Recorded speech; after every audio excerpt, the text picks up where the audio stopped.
Welcome back to On the Road podcast with myself, Florence Musundwa, the convener of the Road Freight SME Summit.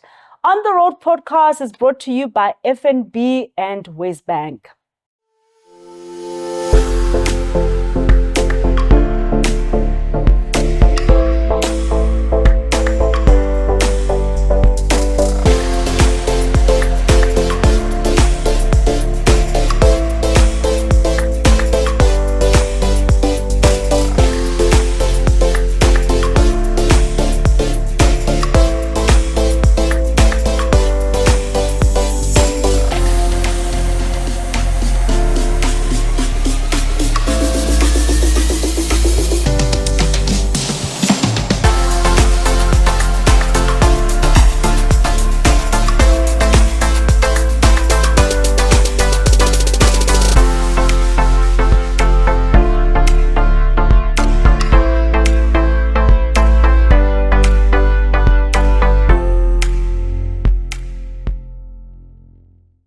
Today's conversation is one that I've been wanting to have for, I don't know, probably ever since we started the podcast.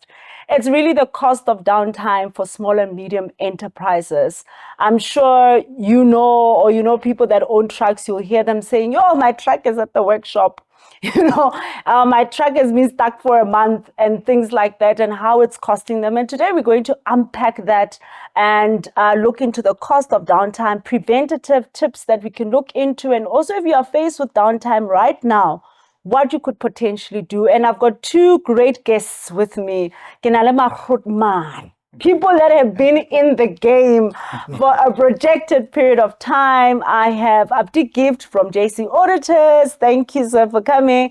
And I have Abdi Paul from Isuzu. Clearly, they are my OEM favorite. Hint, hint, nunch, nunch. It's the second guest this year that I have from the organization. Welcome, gents. How are you? Very well, thank you. Thank you very much. Thank you so much for coming. Let's start with Abdi Gift. Just give us context of what you do at JC Auditors, how you've gotten into this industry before we start talking about all the SMEs you audit and what you see. Right. Yeah, just to introduce myself, my name is Gift Ntlabate. I'm one of the senior auditors in JC Auditors. I've been with JC Auditors for about 9 years now. I've worked with different industries.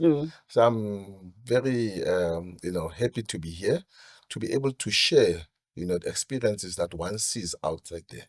And I'm very happy to be part of this discussion today. Thank you. We're going to unpack what you do as an auditor as well. Abdi Paul? Thank you very much, Florence. Thank you. My name is Mpom Kumereni. I'm the head of truck sales at Isuzu Motor South Africa. I've been in the industry for more than 15 years in the automotive, including industrial forklift trucks. But I've been in the industry working for close to 30 years now. So before I got into trucking, I was very much reliant on what trucks delivers to what I do. Oh, wow. So I understand the topic very, very well. Oh, wow. No, thank you very, very much. Let's get into, before we get into the topic, which is going to be the cost of downtime, yes, right? And all the elements around downtime, what it is, etc. I just want us to frame it from the conversation from what do you do firstly, Abdi Gift, as an auditor of RTMS and also ISO standards, so that people have a good understanding as to your perspective. And then we'll come to Abdi Paul, and then we'll look into, from your perspective as selling trucks, how do you frame this downtime? Yes, Abdi Gift. Right. Okay. What I do, I actually audit, different transporters on a standard called the SENS 1395, which is actually an RTMS standard. People know it as Road Transport Management System, right? That's how it's actually known out there. So there's a different elements that different companies need to comply to, right? It's about 13 elements on your SENS 1395. So I come in there, as a third party, right, to look at the gaps between what the guys are actually doing versus what is requirement. I mean, at the end of the day, what are we promoting? We're promoting safety on the road. we're making sure that there's less accidents on the road. So as a third party, I would actually come and say, this is what you need to do to try and minimize accident on the road, people dying on the road. So that's basically what I do. Yes, the old way of auditing was to say, I'm coming in here to find fault. But things have changed now. We're looking at auditing differently now. We are here to actually add value to the company, to assist it to actually meet the requirement. The same process that is done, it's actually done on your ISO standard, which is your quality standard, right? ISO 9001, we've got the 45,000, we've got the 14,000.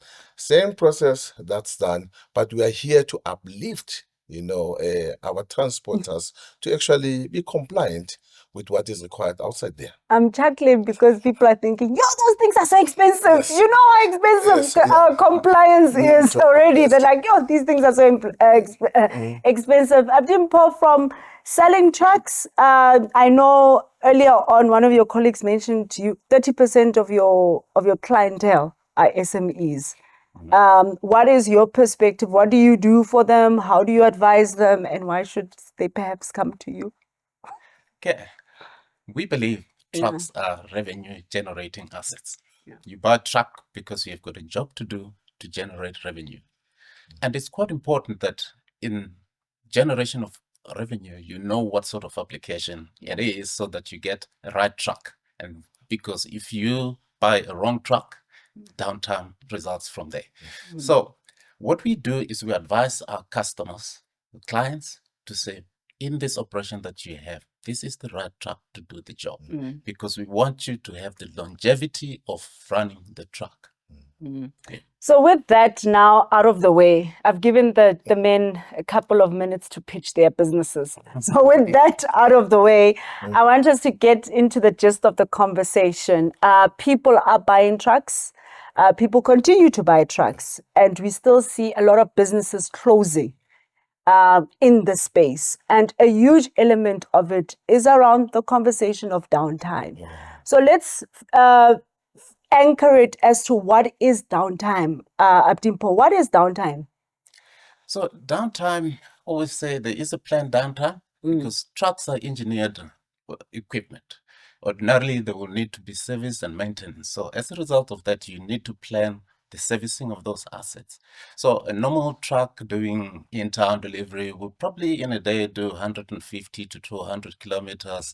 That means in a year, you need to service that truck twice or thrice. So you need to plan that. But as an engineered equipment, they also do fail. Unpredicted failure. And those you cannot plan. But then there are ways of getting around that. First of all, it's buying a good quality, durable truck.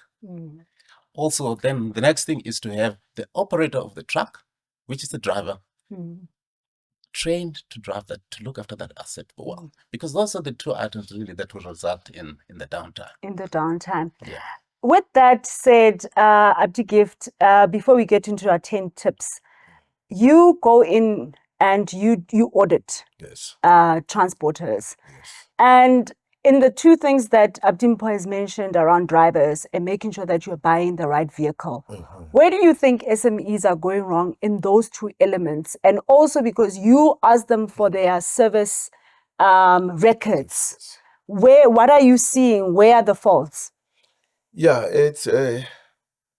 there's different factors, that contribute to the whole problem. I just had a conversation now I was talking to, he said I can quote him, that he said, Gift, please make sure that you convey this message. Let's avoid buying trucks that are second-hand. Let's try. But he said the reason behind the whole thing, it's because, we can't afford. We can't get funds, to be able to purchase new trucks, right? Then my view now was, it's very important that even if you buy an old truck, really understand the history. behind. There's what we call service history. There's maintenance history. It's very important to go back and look at, how was the truck, maintained, So that's very important. So I think that's one thing that we lack, to do. We see a truck standing there and we say, this is what we want. But we don't go as far as looking at, things like your maintenance history. Furthermore, one thing that I've also realized that in some of our small companies, we forget to service trailers. True. I don't know if we forget or we just don't service trailers. Or people don't manage their trailers. They don't. They don't. You ask a person, when last have you actually serviced your trailer? It's like, I'm only servicing my trailer when I'm taking it for, a COF. That's the only time they're servicing the trailers. But there's breaks there. You can have a smart or a new truck, but if you're not maintaining your trailers, that will lead to downtime, So really, he's touching a very important point here, maintenance. All these vehicles, the trailers, come with schedules of how to maintain them. So for best utilization, you need to stick to the manufacturer's recommendation with parts, with the level of skills that is required to maintain, to do the physical work of maintenance. Okay. So now we've anchored the conversation around what people need to know in general, right? I want us to get now into 10 preventative tips for SMEs that can help them navigate downtime. Okay. So that, and when I talk about how costly it is, it's very important for us to understand how costly it is. And maybe before we get into the 10 points, let's talk about how costly is it. So it's a costly exercise. So let me just give you listed companies, logistics company, return on sales for those companies, about 6% if you're really running a good company. If you translate it to downtime, that's only 3 weeks of downtime in a year. So you can imagine small, medium enterprises, probably return on sales there, if you're running your business well, looking at 12-15%, that translates to 8 weeks. If your truck is down for 8 weeks, you make no money in that year. So it's highly costly. So if you're buying, I started off by talking about quality. There's a support that you require out there, parts availability. It's not unusual to hear that the truck has been down for 2 months. You've had it many times. So those operators, you would know, they've bled all the profit that they could have made. I agree with you on that. We can even quantify in terms of the numbers. Look at a transporter who might be moving product, whatever it is, coal, chrome, iron, whatever it is. Let's say from Kuruman, right, to PE, right, with the rate of, let's say, 750 per ton. If you take the rate of 750 per ton and you multiply that, it comes around about maybe 30 grams, right? So with the downtime, just one truck, downtime, you would lose that 30,000, all right, for the day. That's not only 30,000, right? That's also now you need to recover that cost. That's another money. You need to also organize a mechanic to fix that vehicle. That's another money. If it's on road, you need to get a breakdown to come and pick up. If you really quantify, that's even excluding the driver's salary. You are on around 60,000-70,000. That's just for that breakdown, right? For a day. And how many days, right? Yeah, so that's you can a do lot. the numbers. That's a lot of money. That's really, I think it's so important that you quantified it like that, and up to the point that you drew also the comparisons, as to actually what does it look like from a week perspective, and how this can also lead to, imagine if you've got 3 trucks and 2 of your trucks are in this particular situation, you're closing your business down within, a couple of months. But let's start with 10 tips. Deepo, what will be your 10 preventative tip for an SME for them to navigate downtime? We can start with right? Meaning that things that they ought to know, and then we will look into the things that they need to do when they are in downtime. Yeah, you can just give me one. Yeah, so the one thing I started out with is about having the right truck for that application. So it's key. You need to know what you're carrying and what vehicle is required to do that load. How do I, you're not the first person that talks about the importance of knowing how to, or identifying the truck that you need for the commodity that you're going to be transporting. But a lot of people still buy the wrong truck. For you to say that is because other people are probably still buying the wrong truck for, the wrong Correct. commodity. What is leading to that? So we understand that you have to understand the truck that you're buying for the commodity you're buying, but why is it that other people are still making the mistake? So it's ill-informed. It's really being not informed well, because we have got systems, we've got salespeople that are really trained to be able to advise you on what truck to buy. But if you focus on the capital outlay, the price of the vehicle at the purchasing period, then that truck will cost you throughout the life of So you say if I go cheap, it's expensive. Yes, That's what you say. cheap is expensive. Cheap is expensive. Point two, or let's say tip number two, Abdigift, what will you say? Maintenance. I think we've already spoken about it, and every vehicle has a service interval. Stick to the interval.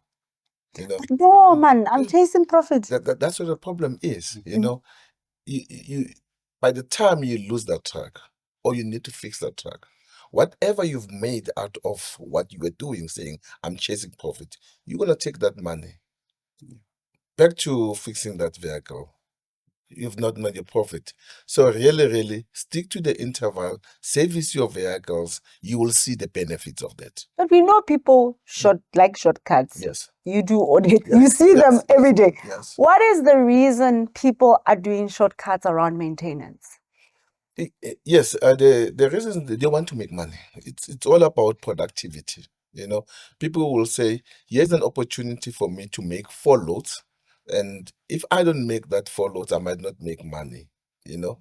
So it's all about money, nothing else. It's profit. But you need to remember one thing, that you might lose that profit. That's what you need to remember. So if you don't service your vehicle and the engine fails, it will cost you a lot of money to replace that engine, more than what you made by one additional load. Yeah. No, so vehicles are like us. If you don't look after yourself, you're gonna get sick. So it's that concept, simple concept of look after your truck, it will look after you. Yes. And I agree with you, gentlemen. And where I'm sitting, I'm always speaking to fleet operators, and the industry is very competitive. It's very capital intensive. And some people, there's just too many dynamics that people are trying to survive. And it may lead them to shortcuts, and trying to shortcut their maintenance on their service, and therefore they would not necessarily complete the cycles and end up in bad conditions. And that is the reality. Abdimbo, for somebody right now with that mindset that I have just given you, that I'm just trying to survive.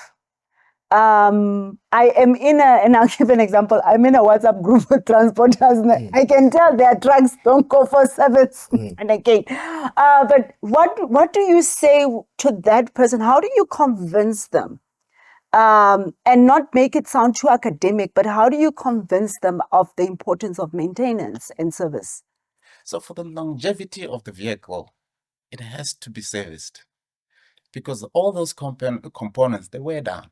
Oil itself breaks down and it can't lubricate enough. And that's when you get major aggregates failure. There are lubricants on the divs, on the gearboxes, on the engine. So those have to be changed. And to do that, it gives you a longer life for your vehicle. It gives you even the better resale value because you have looked after it well. Yes, it might cost you a little bit now, but you're saving in the long run. In the long run. Yeah. So what will be point number 3? So we started with knowledge is important. Then we went to maintenance. What is then point number 3? I always mention the driver that you have. Ensure that the operator has got the skill to operate this asset that's generating revenue for you. Equipped well and also highly motivated. Because what the driver does will result in maintenance. You know, a well looked after driver will probably avoid certain amount of accidents as well. Right. Accident is another downtime that costs you a very, very long time off-road and will cost you a lot of money. So drivers are very, very important. It's a very crucial element in looking after your vehicle. Yeah, to support you on that,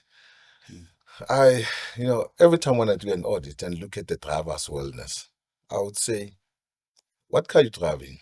And the guy will tell me, right, I'm driving a BMW. I said, how much is it? Right, 1 million. Okay. Your driver, he's operating a vehicle of what? 3.5 million. Right. Would you give him your Mercedes or your BM to drive? No, I won't. But you gave him 3.5. 3.5. Take it. And it's not just that, plus the cargo in it. You understand what I'm saying? Yeah. So that's what I always, I always make that example to the guys and say, you want to make sure that the operator of that vehicle is fit, wellness. That's very important, because now if you have a driver who is fatigued, who is on chronic and not managed, right, the chances that he will actually cause an accident on the road or she will cause an accident on the road, they're very high. And once you're in an accident, downtime. That's a cost. That is. How do we, on that point of drivers, how do we help people owners change behavior around driver wellness? What are the non-financial things that an SME can do in-house to make sure that their drivers are well to drive and also they are keeping within the rules? Because some might not have a budget to take them to every, let's say, 6 months for driver training refresher. Yes. What can they do? There's lots of opportunities that I've seen in most of the companies. You've got tracking systems, different tracking systems. They can actually monitor driver behavior. I don't know if you knew about that. But you can actually go into a system and look at a driver behavior, look at whether he's a harsh breaker, he's a harsh accelerator, is he somebody that speed. You can monitor different driver behavior and be able to continuously, coach that driver. Pull up the report, weekly basis, sit with the driver and say, look, you've scored 7 out of 10. There's an opportunity for you to actually score 10 out of 10. So those are things that we need to start doing, talking to your drivers, coaching them, encouraging them, and even giving them rewards. Rewards at the end of the month or every year to say, you are the one of the best drivers. This is the reward you're getting. By that, you're actually encouraging that behavior. There are guys who are getting it right, but I think there's also a missed opportunity with most of the guys. And it sounds like, yes. Yeah, that's where telematics come in. Yes. The whole system that he's talking about is telematics, which comes standard in many vehicles. Our vehicles do come standard with the telematics. Yes. And I've interacted with many operators. They've got their own internal systems to encourage drivers. They score them, scoring of 10. Based on harsh braking, acceleration, your safety belt on, how much time you keep on the road, because you've got AI cameras that can see all that, and you get rewarded accordingly.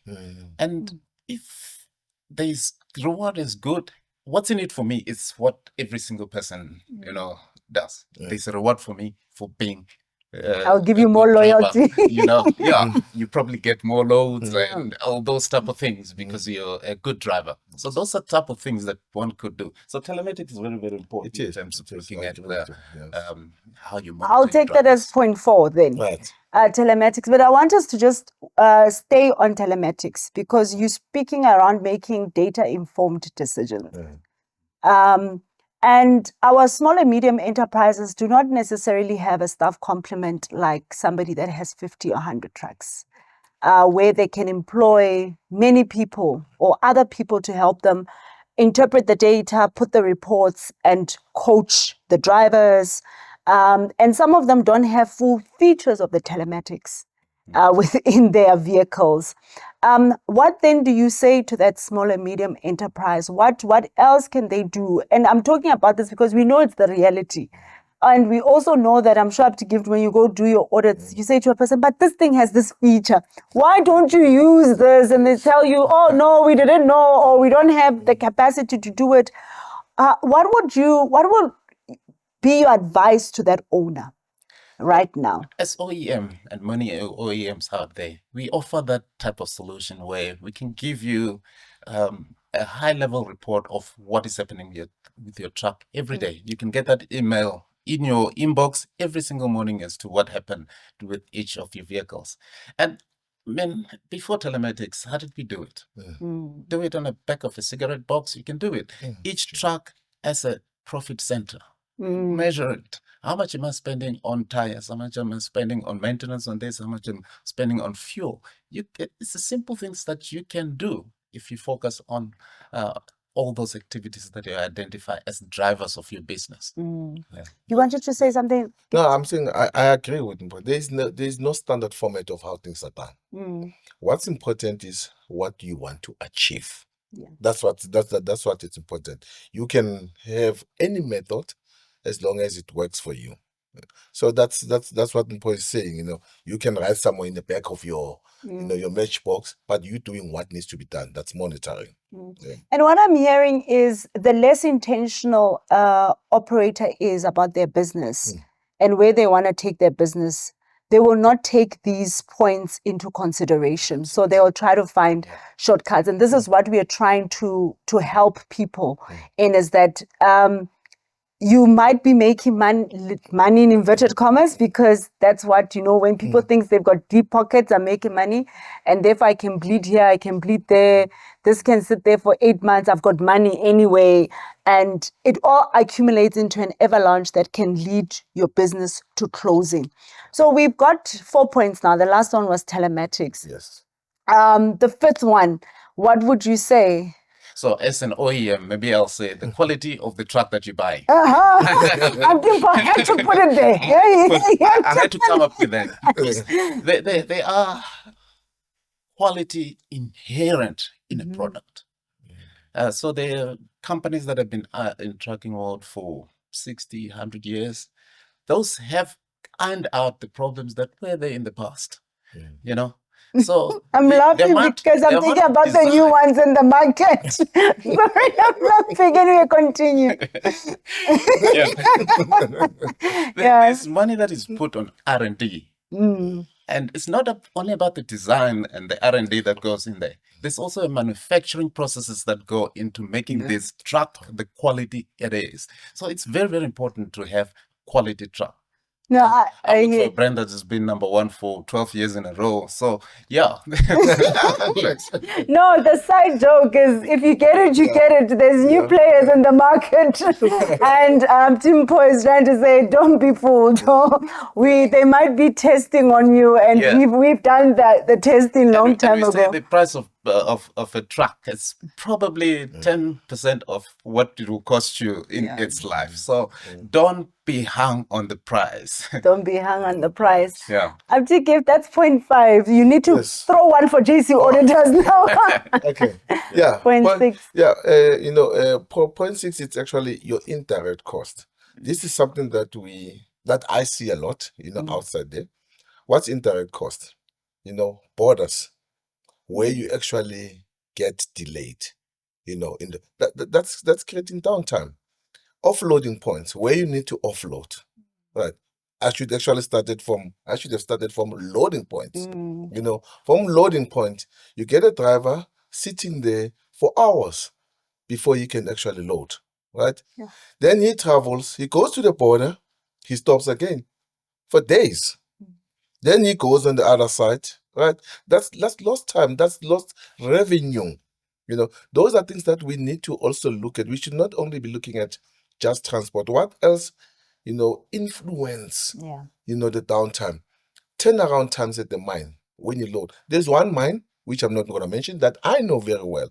They actually check their turnaround time. They measure their turnaround time. Currently, I've audited the company or the mine. They are on a maximum of an hour to turn around a truck that is loaded in. When you're coming in to the weight bridge until you actually get out of the weight bridge, they are on an hour.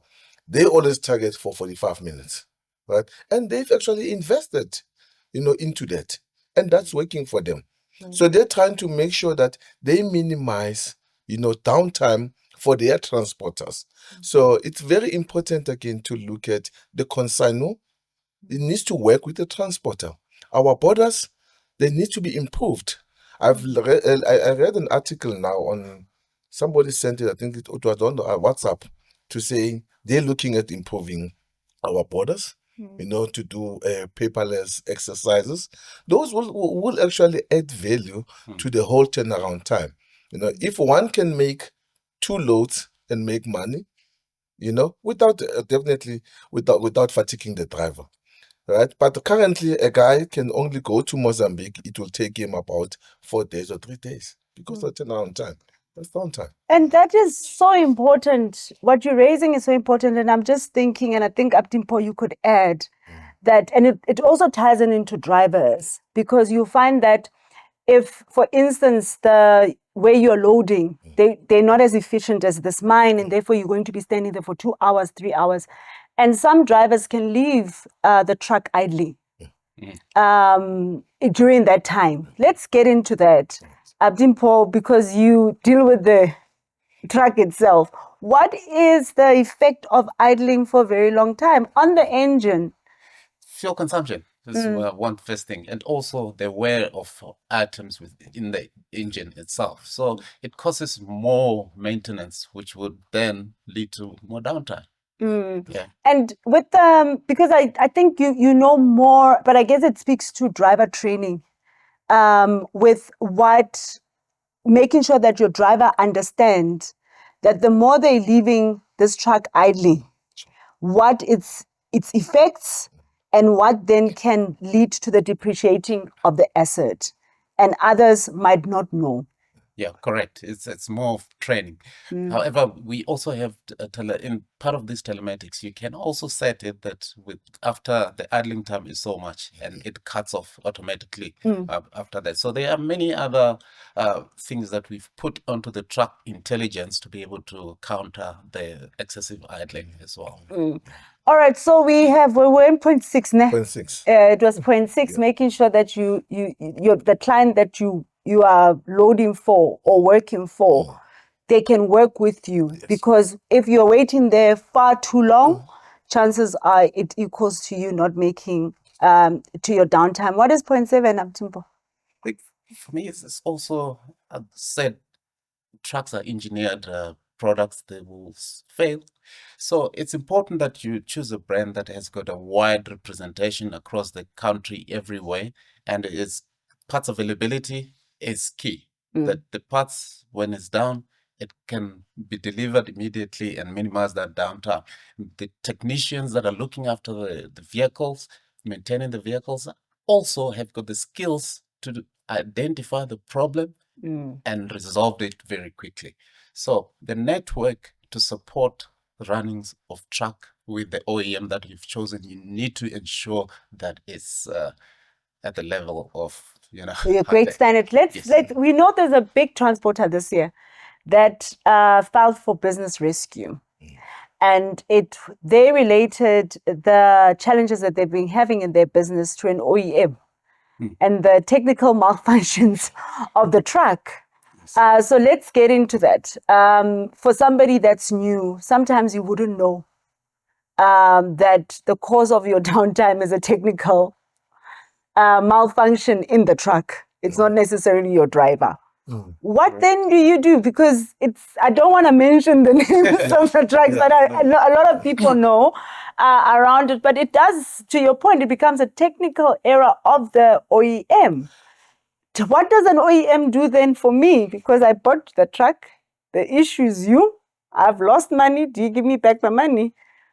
Well, it doesn't really work that way in the real world. Yeah. But reputable OEMs will have the countermeasures very, very quickly. Once the problem is identified, they will come out with a fix and will fix this vehicle very, very quickly. There is the support from where they originate from, where they even fly in the technician, the engineers from there, they will come and sort out the problems.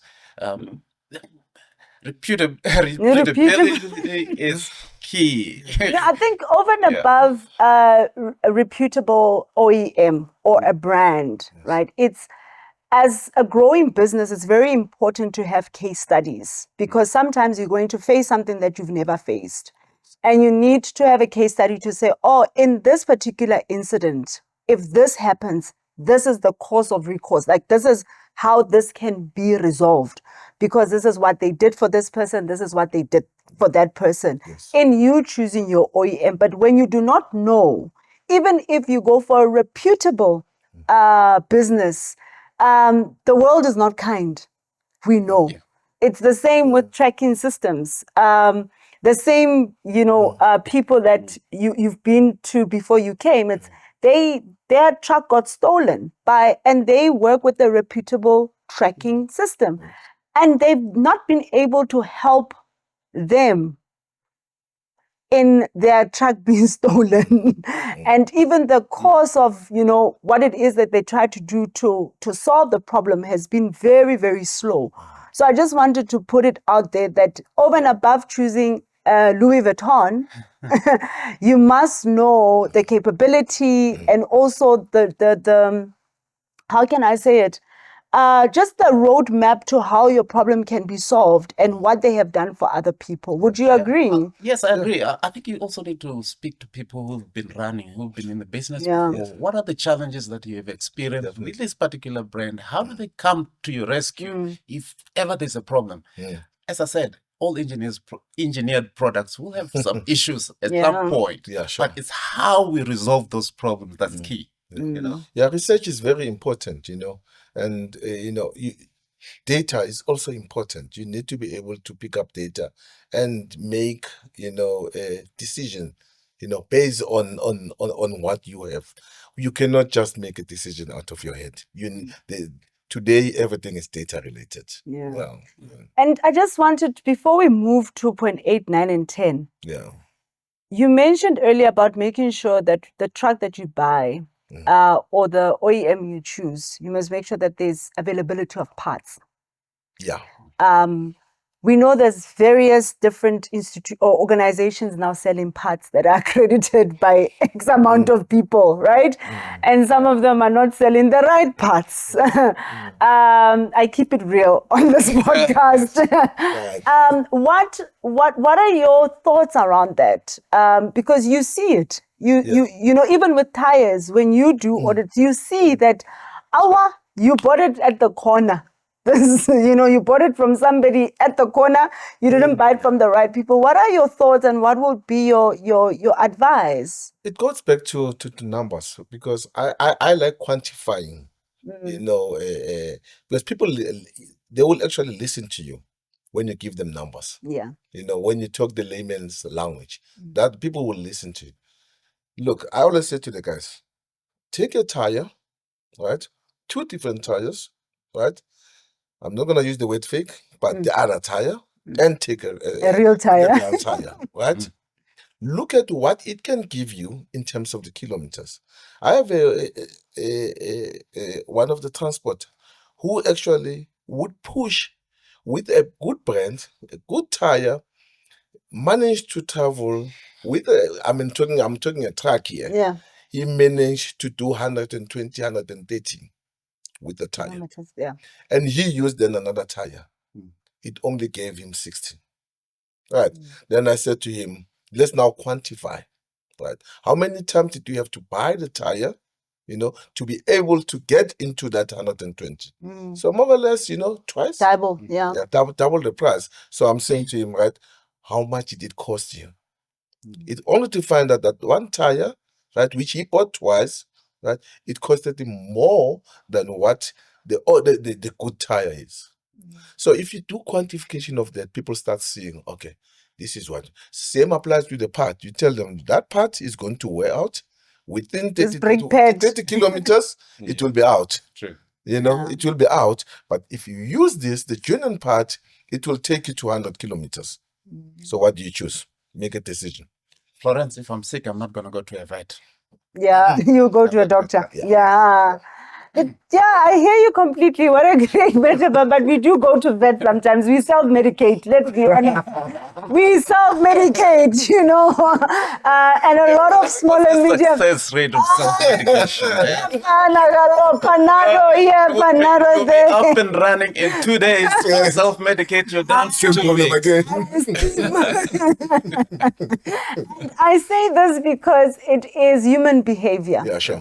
Human behavior, we like shortcuts Yeah, and sure. we like self-medicating until now you have to be admitted in ICU and it's all the little things that you were drinking along the way that cause, and we go on TikTok, we go on, you know, short clip. What do I do? You know, where do I go to get this driver? You know, where do I go to get this part? I see it in the WhatsApp groups that I'm in. I laugh all the time as to their products, their problems and their challenges.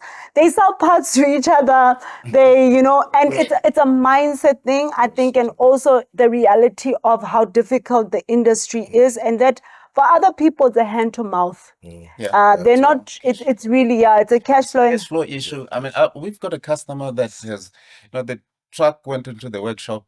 They've given him a quote to work on this vehicle. Says, now I'll take it elsewhere. Yeah. Took it elsewhere. And Became worse. the truck never ran for 90 days. He brought it back after he spent out there, and then he has to pay the quote that he had previously. Not only that, there were more consequential damages that were done by those people. Then he paid a lot more. So, you rather do it the right way first time, or you negotiate. Yeah. They probably did negotiate that code. Negotiate. Yes. Even your payment terms. Yes. Negotiate those payment terms. Yeah. We can do that. No, that's point number 8. Now I've forgotten. No, who was it? Was Yeah, who's it's on me now. Yeah, let's go. All right. Yeah. Planning. I call it route planning. Yeah. You know, that can also contribute to your downtime. Yeah. I mean, people say I need to drive to Durban, right? They will use the other route. They won't want to use the entry because they don't want to pay toll gates. Yeah. You know that there's a lot of things they don't want to pay toll gate. That's the main reason, right? Then they will use like your R101. I think it's R11 or Back R103. Back route. The back route. What happens in the back route? Potholes. You know, the lanes are narrow. The chances of getting into the accident there, the driver is exposed to get into an accident on those routes. It could be because of a tire puncture. Yeah. You know, it could be an animal running through the road. You know, it could be another truck coming the opposite direction. You know, trying to swerve away from an accident. You know, those things they happen definitely. Yeah. Those things don't happen. So I would say it is very important for a company to be very specific on what route the truck needs to travel. You need to tell your route. If I'm going to Durban, this is the route that you are going to use because you've already done a route risk assessment and you know why you're picking up that. You're avoiding things like your downtime of accidents. So route planning very important. Realization that there are parts of South Africa where we do not have the best of road infrastructure. I'm saying it nicely. I'm not saying potholes. And its effects on the vehicle itself and how you trying to go onto those routes can really affect your vehicle. It's a lot. It is a lot. You still want to buy trucks, guys? It's a lot. So yes, you wanted to add, or we're going to number 9? I wanted to put another number 9 now. It's about what vehicle comes with, the warranties that you get, the service maintenance plan, the call center assistant 24/7 that they are there to look after you, to ensure that if anything unfortunate happens, you've got all the support that you require. Length of warranties. Do they offer extended warranties? If you believe in your product, you offer good warranties, goodwill, and all that to support the customer to be on the road at all times. Trucks only make money when the wheels are turning. Attorney. On Yeah. back on the service, the point that you're raising, when I had Abdi Felix here, we talked about the service professional or your service manager and the importance of the service manager. And if they're not on top of their clients and the service for their trucks, how it can affect an SME. I never thought about a service manager. From your advice to a Florence that is buying a truck regarding a service manager of an OEM at the workshop, what would you say Florence should look out for? So a good salesperson, when he delivers a truck Yeah. to you, he will introduce you to his parts manager and service manager because he knows he's done the selling job, Yeah. but the rest of the life of the truck is the parts manager and the service managers. To have a good relationship with them, and most of these guys are on 24-hour standby to receive calls from customers, because if your business grow, you'll come back and buy more trucks, you'll service them more. And that's really the relationship that we always encourage with our dealers out there. And what I'm trying to move it to is make sure that dealer, their service manager is right. Because it affects your business. It's if the dealer's service manager is not on top of things, is not keen to build a relationship with you, is not viewing you as their business partner, because it's like they're your business partners. They're helping you grow this business, or even their salesperson. That's not their view or their demeanor towards you. Walk away. All they want is your money. That's what they're after. Walk away. Make sure that, I'm being honest, whichever dealer, OEM, whether it's a service provider like RTMS, if whomever is key to your ecosystem as a small and medium enterprise, and they're not coming to you to become your business partners, but just want to extract money from you, Baleka, because you need business partners. Yes, who will be with you for the long run? Who's going to be with you for the long run? Who cares even more, about your, and patient with your ignorance and your blind spots. It's very important, because some of these things, I think, before we get to drum roll number 10, it's out of an owner's blind spots. You don't have 10 years in the game. You don't have 20 years in the game. So chances are the things that you've mentioned, I'm learning as I go. I could have 10 trucks, but I'm still learning as I go around route planning, because my capacity has been limited and things like that. So that's why I had to mention that. Right. Drum roll. Number 10 is Right. Compliance. Compliance, very, very, very important. I mean, you need to remember, you're driving at the national road. There is what we call, a National Road Traffic Act. You need to comply to that, because non-compliance, right, can lead to downtime. Let me make an example. Right, you go into a consignor site, you pick up a load, you go out, right? You go to a weighbridge and you are caught overloaded. Right? Once you're there, they say to you, you can't continue with your journey. You need to offload some of the product for you to continue. How much time are you losing there? You're sitting somewhere in Kuruman, you are caught in PE, you need to go and send people to go and offload. Right? Downtime, out. Right? Same apply with speeding. You speed, your truck is caught on the road, right? And they say, we need to jail your driver. Right? It goes back to, again, downtime. Downtime is not only a truck breaking down. That's not what I hope everybody understood that. Definitely. It's not only when your truck is broken down. That's how you need to actually view. You need to look at a lot of factors that contribute to the cost. So once you can comply to what the National Road Transport Act says, right, you will be able to move from one point to the other point. Another discussion for one day that we will have one day. Understanding what is an overload. Yeah. I've picked up that there are so many guys or many transporters who don't even understand what is the capacity of their vehicle. Yep. You say to a guy, you've got a tractor, it could be a Scania, it could be a Volvo, it could be Isuzu. There is a trailer from different manufacturers. If I change, I do the change, right? I move this tractor to this trailer and this to that. Will it be the same carrying capacity? No, no. But we don't know. You know, those are things that we need to be To educate. load distribution. Yes, those are things that we need to understand those things, because then you're carrying an overload. If I ask you or I ask anyone, what is your truck capacity? Oh, it's a 34 ton. But that guy is loading 38 ton, is not overloaded. Why? You need to understand why. Product, you know, your density, the type of bin you're using, your tear of your vehicle. It's a task on its own. It's just a topic on its own. Yes, you need to understand the application. Definitely. Once you understand that The application, application. Then you'll be able you to. can pick the right truck for that operation. Definitely, you're right. Yeah. I can make an example again. Yeah. You take a truck that's doing coal, right? You take that truck, you go and load chrome.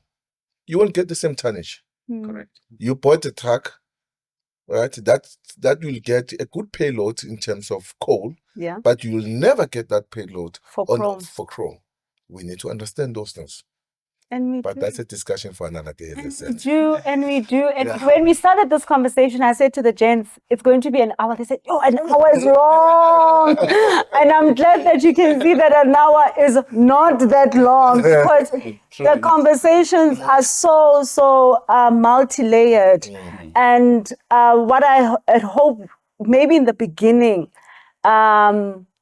we should have touched on how downtime is not just when your truck is broken. Yes. It's all the when you have to return a load, or when you get stopped, or your driver goes to prison, or things like that. Every time your truck is not moving, it's downtime. It is. One last one from my side. It's around mechanics and workshops. Right? It's a number of small and medium enterprises. They have their own, or entrepreneurs, their own workshops, and they hire their own mechanics. What are your views on that? Because some of the mechanics, you don't know whether it's like a driver. You don't know whether they went and hired the right mechanic that is educated with that particular OEM, understanding the different parts, understanding the different tools. What is your take on that? Everybody's a diesel mechanic now, Diesel mechanic, but the vehicle's design are different. So you need a particular mechanic, technician that is trained on that particular product, because then they know how to deal with problems, how to diagnose. I mean, they're also special tools. So you can't just, and they cost quite a lot. Many of those who run their own workshops, they probably don't have those special tools. So you use a hammer to clap something out where there is a special tool to do it. And that causes more damage to the vehicle. So it's important that, you have the right equipment to do the work. To do the work. And right people. To do the work. Yeah. Sometimes, again, lost opportunity. You buying vehicles from whatever dealer, all right? You're buying a specific from a certain OEM, right? I mean, one of the perks that we're starting to get outside there is to say there are basic things that some of the mechanics can do. Bring in the mechanic. Let's train your mechanics on how to actually do certain jobs. Yes. Those are points that, I mean, everyone wants to sell. Or every OEM wants to sell. Use that opportunity. And stay with the client. Retain with you. The client. Then use that opportunity again and say, give me this. I'll buy from you. But train my people. Train my people. That's what is happening also with driver trainers.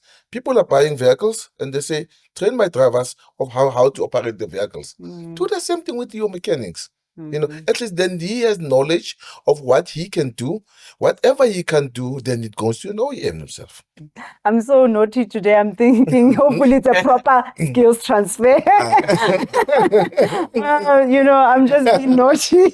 You know, sometimes you take people for training somewhere and then the skills transfer does not happen properly. Your mechanic goes back to your truck, then there's a problem so that you can take it back to the right workshop.